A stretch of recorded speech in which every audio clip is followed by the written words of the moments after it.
conférence. Maintenant, nous allons entendre donc un deuxième professeur de l'Africa Business School. Pour ceux qui ne connaissent pas, donc il y a le campus magnifique ici, mais il y a aussi de l'UM6P, mais il y a un campus UM6P à Rabat. Et l'Africa Business School, dont fait partie mon centre d'excellence comme celui d'Amine, et donc son souché à Rabat, même si notre colloque est ici. Et justement, dans l'Africa Business School, on fait ce lien.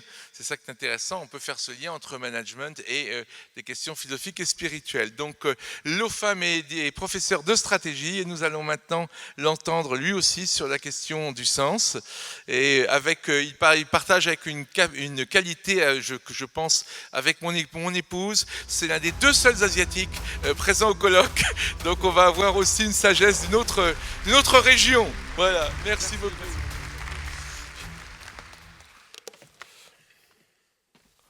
Marban, Saïdati, ou Saadati, Marban Bikoum, fi campus Ben Guérir, UM6P, Anna Smith, Lofam.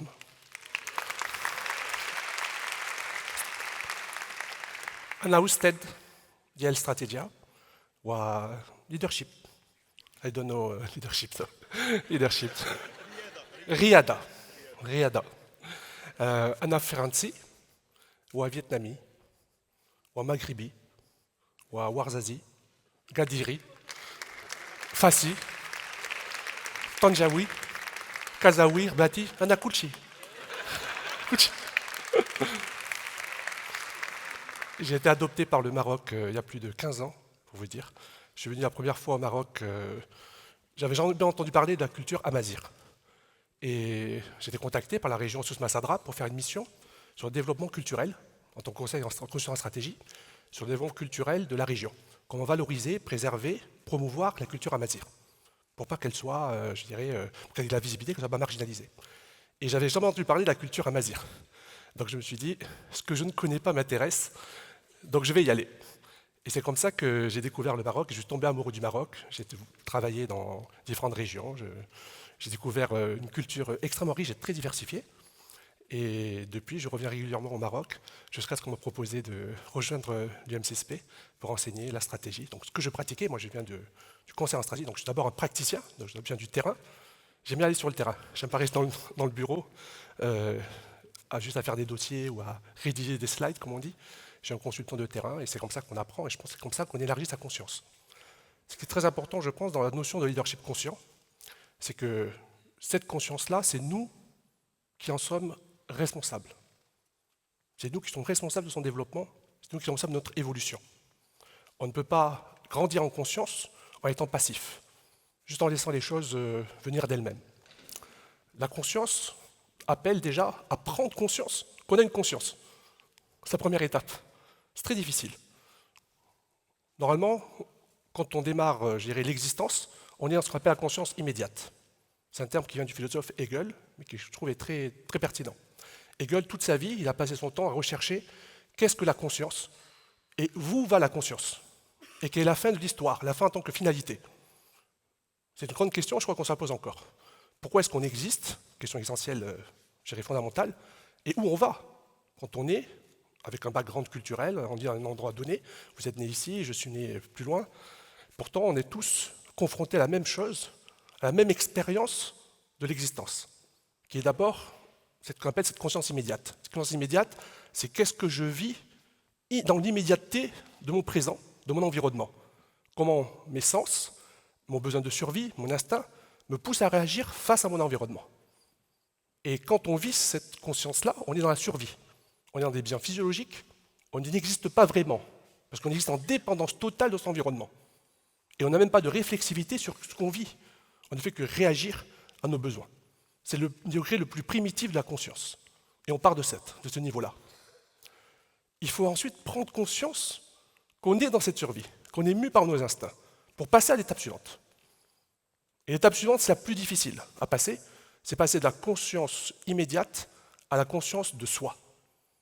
C'est la naissance de l'ego. Parce qu'on diabolise l'ego. Il ne faut pas d'ego. Non, l'ego, il existe jusqu'à la fin du chemin. C'est la pyramide, vous savez, de Gizeh. Vous avez la base, vous devez passer toutes les étapes pour arriver au sommet. Mais au sommet de la pyramide, il ne reste pas grand-chose, il reste un petit bout d'ego. Et cet ego, vous avez besoin pour monter jusqu'au sommet. C'est seulement quand vous arrivez au bout du pyramidon que l'ego doit s'effacer. Et quand il s'efface, la pyramide s'inverse. Et quand elle s'inverse, elle va vers l'infini. Et c'est ça le but du cheminement de conscience, c'est petit à petit utiliser l'ego pour arriver à gravir les chemins, débarrasser des couches superficielles, jusqu'à arriver à ce qui reste que la substance, l'essence. Parce que tout notre chemin, c'est désapprendre ce qu'on a appris. Parce que l'essence est toujours présente dès le départ. Sauf que par la culture, par les conditionnements, par notre vécu, par notre expérience, par nos blessures, par nos crises, par nos chocs, petit à petit, on perd cette notion d'évolution. On ne fait que réagir aux situations.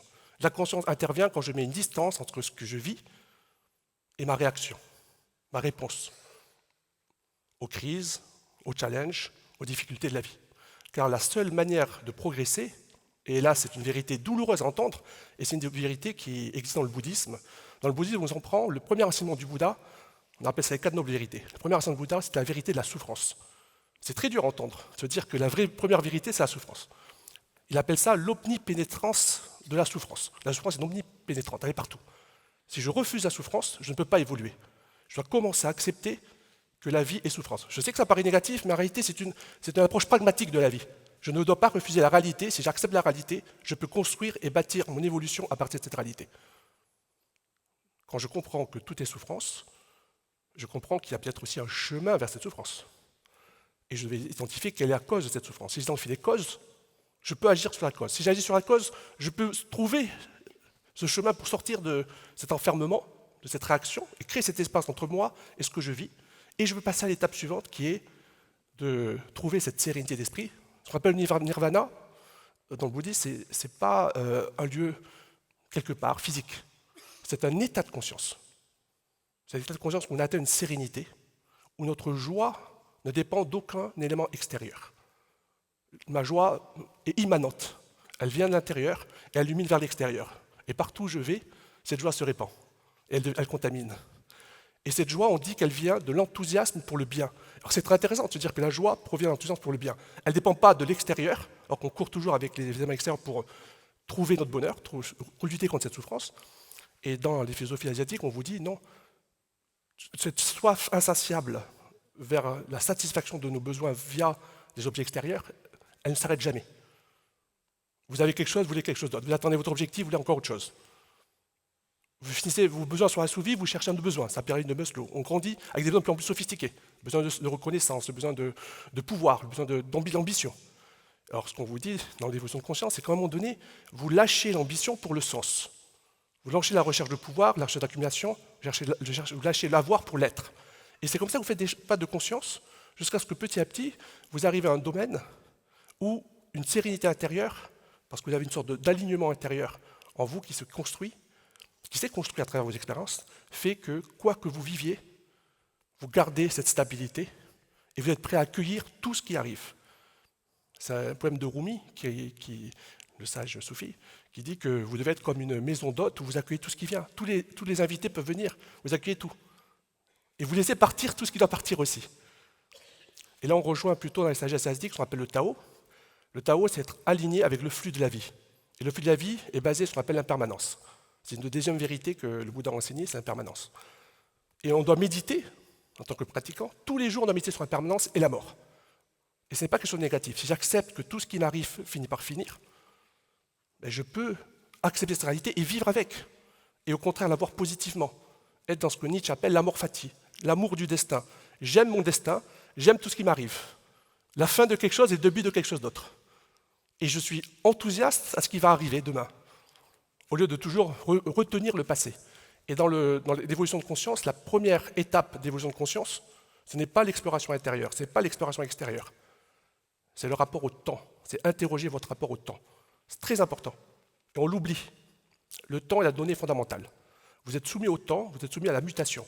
Dans le Yiking, je ne sais pas si vous connaissez le livre des mutations, on explique que le monde, si vous voulez, jaillit du vide originel, qu'on appelle le Wuchi, l'énergie du vide. Ce vide originel, c'est-à-dire c'est du rien, mais ce n'est pas rien dans le sens du néant. C'est juste qu'on ne peut pas le définir. C'est au-delà de la conception mentale humaine. Et c'est intéressant de se dire que ce qui est vide, ce n'est pas ce qui est néant, c'est ce qui est vide de tout ce que je peux imaginer ou concevoir de ce que ça pourrait être, ce vide originel d'où tout jaillit et tout revient. Et ce fameux Wuchi, parce qu'on ne peut pas le voir, il est sans forme, on ne peut pas le saisir. Donc on ne le saisit pas par la raison, on le saisit par l'expérience mystique, par l'intuition, par l'expérience de la vie et par la contemplation de la nature. C'est très important. On s'éveille juste en observant la nature, parce qu'on dit que tout ce qui est autour de nous nous enseigne notre chemin et notre finalité. Il suffit de regarder ce qui se passe autour de nous. Ce n'est pas dans les livres, c'est juste dans la nature. Dans les forêts, on appelle ça les moines des forêts, qui s'éveillent juste en observant un cours d'eau, en observant la forêt, en observant ce qui se passe, les animaux, les humains, parce qu'on fait partie de la nature, n'est-ce pas? Juste en s'observant mutuellement, on évolue, on progresse, on se transforme. L'évolution de conscience passe par toutes ces étapes d'interrogation de ce à quoi je m'accroche, ce que je considère comme mon identité, et ce que je suis prêt à lâcher. Et c'est ça qui est très difficile, c'est que des étapes de renoncement permanent, de petite mort pour préparer à la grande mort. À quoi j'accepte de mourir pour renaître à nouveau, à chaque instant. Et c'est la grande difficulté, c'est d'accepter que quelque chose doit partir, et on s'accroche toujours à ce qui est en pensant que ça va être permanent. Or, la vérité de l'impermanence qui est implacable vous dit que rien ne dure, tout passe. Mais c'est une opportunité pour évoluer. Car si rien ne bougeait, on n'évoluerait pas. C'est vos crises, votre changement, ce qu'on appelle la roue du changement de Hudson en coaching, qui fait que vous évoluez. C'est quand vous passez de l'enchantement au désenchantement que vous commencez à vous remettre en question, que vous pouvez faire des étapes de changement. Alors c'est vrai que c'est perturbant, et on souhaite toujours que tout soit maintenu dans le statu quo. On refuse le changement, mais quand on médite sur la vérité de l'impermanence, on se rend compte que cette impermanence, elle permet notre évolution. Et notre évolution, c'est toujours vers une meilleure version de nous-mêmes. Et cette version, il faut l'accepter. Donc il faut passer par la déconstruction, j'insiste là-dessus, je donne un peu les clés du déclic de conscience qui fait qu'on passe d'une conscience à l'autre. Une déconstruction de son identité pour accepter qu'une identité nouvelle arrive, émerge. On passe de la conscience immédiate à la conscience de soi, où l'ego jaillit, et de la conscience de soi, on passe à la conscience du groupe. C'est-à-dire que la conscience de soi, on est centré sur soi-même. On saisit notre soi. C'est-à-dire tout ce qu'on fait, c'est en fonction de nous-mêmes. Et donc, la conscience est limitée. Tout le travail d'évolution de conscience, c'est d'élargir sa conscience jusqu'à intégrer le monde entier, l'univers entier. Mais au début, j'intègre que moi, que ma personne. Alors, la première question que je peux poser, si je veux élargir ma conscience et progresser, comment je peux intégrer plus que moi-même? Et il y a une chance extraordinaire qui s'appelle la relation ou la rencontre, qui fait qu'à travers l'autre, j'apprends à ne plus penser qu'à moi-même, mais aussi à l'autre, aux autres. Et je développe ma conscience du groupe. Et le premier groupe, c'est 2 personnes. C'est vos conjoints, vos conjointes, votre famille. Les premières personnes avec qui vous associez, c'est le premier groupe. Et ça vous fait travailler le fait de penser à plus que vous-même. Ensuite, vous passez à la conscience, on appelle ça l'énocentrisme, la conscience de votre culture d'appartenance. Vous passez à une autre étape. La culture d'appartenance, l'énocentrisme, fait que ça devient votre point de référence. Vous développez un attachement à votre groupe et aux valeurs du groupe. Et vous vous définissez en fonction de ces valeurs. Vous agissez en fonction des valeurs. Et petit à petit, vous devenez enchaîné aux valeurs de votre groupe. Et vous finissez par croire que les valeurs de votre groupe sont supérieures à celles des autres. Et vous tombez dans le piège de l'énocentrisme, qui a été défini par Hofstede dans le management interculturel. Et dans ce piège-là, il y a un autre piège qui est l'équivalent, c'est le piège de l'allodoxie. Ça veut dire que l'autre opinion est meilleure que la mienne. C'est quand je considère que le point de référence occidental est plus important et meilleur et supérieur en point de référence marocain ou africain. Il faut récupérer d'abord son centre pour pouvoir explorer ce qui se passe à l'extérieur. Mais il faut d'abord se réaligner dans son centre propre. Et c'est très facile de tomber dans le piège de dire c'est toujours mieux ailleurs. Il faut commencer par se réapproprier qui on est et ses forces propres, regarder d'abord chez soi, se réapproprier ses traditions. C'est pour ça que je remercie Amine du travail qui est fait sur l'ancrage des traditions. C'est vraiment exceptionnel de pouvoir se regarder déjà de là où on est et de s'appuyer, de s'ancrer dans la terre d'où on vient. Mais on s'ancre pour pouvoir ensuite se déployer. Et quand on est bien ancré, on peut aller être partout, être un voyageur, sans jamais se perdre. Parce qu'on a une sorte d'ancrage comme ça qui nous accompagne à chaque instant. À partir de cet ancrage, on passe à ce qu'on appelle la conscience de l'ethno-relativité. C'est qu'on passe de la conscience où on s'attribue une identité de groupe, et on peut se perdre dans les identités de groupe. C'est ça le piège. On perd son individualité. Et à un moment donné, on doit sortir de ce confort du groupe, de la reconnaissance dans le groupe, pour aller s'intéresser à ce qui se passe ailleurs. Et c'est un vrai changement de conscience. C'est un pas où on se dit, j'ai beau grandir dans ce milieu, je vais commencer à explorer le monde. Et c'est très important, dans toutes les traditions spirituelles, il y a la notion de quête. Et quand on dit quête, ce n'est pas juste intérieur, c'est vraiment physique aussi. C'est partir explorer le monde. Quand on m'a proposé de venir au Maroc, je dis je vais y aller, je vais explorer le monde. Je vais explorer le Sud. Et j'ai exploré le Sud. Et ça m'a transformé. Et en me confrontant au monde, en vous confrontant au monde, vous vous transformez en même temps. Donc je pense que cette vision-là, de sortir de son point de référence, pour considérer qu'il y a des points de référence autres qui sont tout aussi valables et qui peuvent m'enrichir.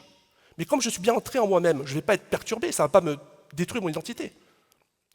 Ça, il faut faire les étapes de conscience dans l'ordre. Vous ancrez votre conscience, vous réappropriez votre culture, vous tirez les valeurs qui sont pour vous fondatrices, et ensuite vous pouvez explorer le monde et grandir à travers l'expérience du monde. Et vous enrichir de toutes les cultures, toutes les traditions. Et quand vous enrichissez de toutes les cultures, grâce à la rencontre, qui est vraiment la clé du développement de conscience, vous allez petit à petit découvrir des choses sur vous-même, l'autre n'étant qu'un miroir, ne parlant que de vous. Tout ce que vous vivez ne parle que de vous, au final. On dit, c'est Layama qui le dit, mais il dit que toutes les expériences que vous vivez, le seul point commun entre tous vos souvenirs, c'est vous.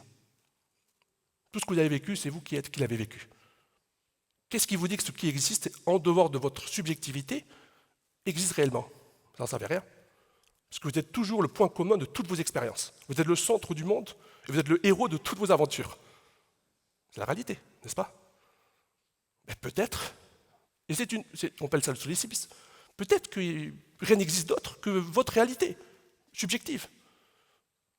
Dans le bouddhisme, on appelle ça l'école de l'esprit seul, Chittamatra. C'est une école indienne très intéressante qui vous dit tout est esprit, tout vient de la conscience. Vous vivez dans votre conscience, comme dans un rêve. Ça permet de se poser des questions. C'est une école. Il y a une autre école qui s'appelle les Madhyamika, une école indienne, qui dit non, tout n'est pas conscience. Mais non plus, il n'y a ni éternalisme, ni nihilisme, ni existence, ni non-existence, que disait Inès hier. C'est vraiment ce qui se dit. On est dans la voie du milieu. Ne tombez pas dans les extrêmes. Tout absolu est un attachement théorique, conceptuel. Vivez dans la réalité. Et dans la réalité, on n'est ni dans l'un ni dans l'autre, et pourtant il y a quelque chose qui est là. Ne cherchez pas à le définir. Donc c'est très sage, la voie du milieu. Ensuite, vous passez de la conscience ethno-relative, vous explorez le monde, à la conscience holistique. C'est que vous intégrez tout ce qui existe, toutes les formes vivantes, l'arbre, les animaux, les insectes, les écosystèmes. Vous ne pensez pas seulement à la communauté humaine, vous allez au-delà de ça. Et si vous allez au-delà de ça, votre entreprise, là je m'adresse aux leaders, parce qu'on a beaucoup de leaders d'entreprise, va évoluer en fonction de votre niveau de conscience. Quand on travaille sur son intériorité, l'extériorité change, notre impact sur le monde change. Plus je travaille sur moi-même, plus je vais avoir un impact sur le monde, parce que je vais intégrer de nouvelles données dans ce tout interdépendant qu'est le monde, dans toute sa complexité. Je ne vais pas voir que mon action pour mon entreprise, je vais voir aussi tout ce que ça peut avoir comme incidence, impact sur le monde entier et sur tous les plans d'existence. J'insiste là-dessus, parce qu'on existe tous en interdépendance et on survit tous ensemble. Ensuite, vous avez la dernière étape, et je pense que personne ne l'a jamais atteint, cette étape. C'est ce qu'on appelle la conscience unifiée. C'est aussi la conscience non duelle, ce qu'on appelle aussi la conscience de l'un. C'est que tout est un, qu'il n'y a ni intérieur ni extérieur, qu'il n'y a pas ni moi ni les autres, parce qu'il n'y a pas d'autre sans moi, il n'y a pas d'objet sans sujet. Toutes vos expériences, elles ont un point commun, c'est vous. Donc peut-être qu'il y a quelque chose d'autre, il faudrait arrêter de voir des dualités là où il n'y en a pas. Peut-être qu'il faut juste accepter que la vie, elle est au-delà des dualités, transcender toutes ces dualités. Il n'y a pas de défaite, il n'y a pas d'échec, il n'y a pas de ni louange ni blâme, on dit. Vous voyez, tout est bon. On dit qu'il faut arriver à atteindre un état de one taste, c'est-à-dire un seul goût. Tout a un seul goût. Et ce goût-là, c'est quelque chose de très spirituel, c'est comme une énergie qu'on... Merci. Essaie de résumer l'évolution de conscience en 15 minutes. Merci. Merci Jean. Et les gens passent toute leur vie à essayer de travailler sur ça. C'est pas grave, je vais essayer en 5 minutes. On va y arriver, on va y arriver. La conscience unifiée. J'insiste là-dessus, c'est le plus difficile à conceptualiser. La conscience unifiée, on arrête de chercher à comprendre. On n'est plus dans une recherche, on va dire, de sens. On est totalement dans l'immanence et l'acceptation totale de ce qui est comme c'est. On ne s'est plus donné au cerveau. On vit totalement ce qui est là, présent, devant nous. Et dans ce qu'on vit, puisqu'on n'est plus dans cette séparation envers l'autre et envers autrui, finalement on vit tout pleinement. Ce qu'on appelle la pleine conscience, c'est vivre tout vraiment à fond. C'est vivre la totale d'existence. Et qu'est-ce que le seul but de vivre? Et c'est là qu'on comprend ça. Ben, c'est vivre, c'est tout. Il n'y a rien d'autre à chercher, c'est juste vivre. Et vivre pleinement sa vie, comme elle vient, comme elle est. Et à partir de ça, la transformation se fait tout seul. Et quand on arrive dans cette conscience unifiée, il y a cette sérénité, cette joie naturelle qui est là par le seul fait de vivre. Et c'est intéressant de venir à cette simplicité. On a toujours des ambitions très compliquées. On dit si j'aurais atteint ça, je serais heureux. Et parfois, c'est aussi simple que juste d'accepter de respirer, de rencontrer des amis depuis 30 ans, je crois, de vous retrouver ici, des rencontres. J'ai plein de gens que j'ai retrouvés que je n'avais pas eu depuis longtemps.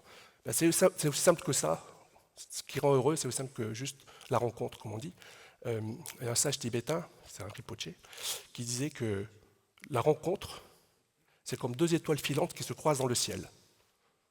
C'est tellement éphémère. Et c'est parce que c'est éphémère que c'est beau. Le rare, l'éphémère, fait la beauté de l'existence. Il faut accepter de traverser l'éphémère de la vie, traverser l'impermanence de l'existence. Et si on accepte de traverser cette impermanence, on vit les choses avec intensité et on accorde la préciosité de chaque instant, de chaque rencontre. Vous avez vu, vous avez tous vécu le Covid, il y a des gens que vous avez rencontrés et vous n'avez pas vu pendant 2, 3 ans, 4 ans. Moi, c'est 5, 6 ans, j'ai retrouvé des gens ici que je n'avais pas vu avant le Covid. En fait, on ne sait jamais quand on rencontre quelqu'un si on le reverra.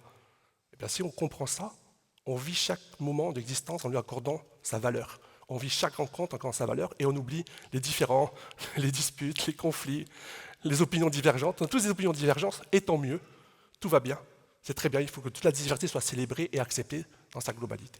Alors pour finir, je vais... alors j'avais une présentation, mais je n'ai rien présenté. Donc on m'a dit, on ne sait pas si tu as présenté ça, donc je vous l'enverrai si vous voulez. N'hésitez pas à me contacter, je vous enverrai ma présentation avec des étapes de conscience. D'accord? Alors, je vais vous lire, pour terminer, parce que, comme vient de dire Jean, on est sous-représenté avec Dania. Je remercie Jean d'avoir signé ce point. C'est très important, on a une conscience planétaire, unifiée, globale. Il faut arrêter de regarder ce qui nous différencie, il faut s'attacher à ce qui nous rassemble. On est tous pareils, on vit les mêmes choses. On est tous humains. Donc commençons par ce qui nous relie et bâtissons ensemble une fraternité humaine à partir du cœur, à partir de ce qui fait qu'on est tous les mêmes personnes et qu'on vit les mêmes souffrances, les mêmes conflits. Vous allez au Kenya, vous allez au Vietnam, vous allez au sommet d'Himalaya, vous allez retrouver les mêmes problèmes. Ils parlent des langages différents, ils s'habillent différemment, mais ils ont les mêmes soucis que vous. On est tous pareils. Donc entraidez-nous, aidons-nous les uns les autres. Pour ramener un petit peu de sagesse asiatique, pour équilibrer un peu la surreprésentativité africaine et marocaine, je vais terminer en lisant un petit extrait d'un texte de Lao Tzu sur le taoïsme. Je vous demandais d'essayer d'être conscient dans les messages du Tao, de Lao Tzu, sur qu'est-ce qu'un maître. Ça peut être qu'est-ce qu'un leader pour les leaders qui sont parmi nous, avec une vision qui est très différente de la vision occidentale. Donc ça permet de vous d'essayer de casser des schémas et essayer d'accueillir une autre manière de voir les choses. Donc une petite fenêtre sur l'Asie. D'accord? Alors, qu'est-ce qu'un maître? Par Lao Tzu, ça date du 5e siècle avant Jésus-Christ. Il s'interrogeait déjà sur qu'est-ce que c'est qu'un maître. C'est bien de se poser la question de... Et Lao Tzu, c'est le pilier, le taoïsme, c'est le pilier de toute l'Asie, de la philosophie asiatique. Un des 3 piliers, avec le confucianisme et le bouddhisme. Qu'est-ce qu'un maître? Les anciens maîtres étaient profonds et subtils. Leur sagesse était insondable. Il est impossible de la décrire. Tout ce que l'on peut décrire, c'est leur apparence. Ils étaient courtois comme un invité, fluides comme de la glace fondante, modelables comme une pièce de bois brut, accueillants comme une vallée et clairs comme un verre d'eau. As-tu la patience d'attendre jusqu'à ce que la boue se dépose et que l'eau soit claire? Peux-tu rester immobile jusqu'à ce que l'action juste survienne d'elle-même? Le maître ne recherche pas l'accomplissement. Ne recherchant rien, n'attendant rien, il est présent et peut accueillir toute chose. Naturellement tolérant, désintéressé, amusé, bienveillant comme une grand-mère, digne comme un roi, le maître peut faire face à tout ce que la vie apporte, et quand vient la mort, il est prêt. Parce que le maître n'a rien à prouver, les gens peuvent se fier à sa parole. Parce qu'il n'a aucun but, tout ce qu'il fait réussit. Un bon voyageur n'a pas de plan fixe et n'est pas tendu vers l'arrivée. Un bon artiste laisse son intuition le mener là où elle le souhaite. Un bon scientifique, je m'adresse à mes collègues d'hier, s'est libéré des concepts et garde l'esprit ouvert à tout ce qui est. Ainsi, le maître est disponible pour tous et ne rejette personne. Il est prêt à tirer parti de toutes les situations et ne gâche rien. Cela s'appelle incarner de la lumière. Ainsi, le maître agit sans rien faire et enseigne sans rien dire. Donc je vais bientôt me taire. Mais c'est vrai, il faut se taire. Les choses apparaissent, il les laisse venir. Les choses disparaissent, il laisse partir. Il a, mais ne possède pas. Il agit, mais n'attend rien. Son œuvre accomplie, il oublie. C'est pourquoi elle dure toujours. Le maître est détaché de toute chose. C'est pourquoi il est un avec elle. Parce qu'il s'est libéré de lui-même, il est parfaitement accompli. Il n'a pas de désir pour lui-même, ainsi est-il présent pour tous les êtres. Voilà. Merci à vous.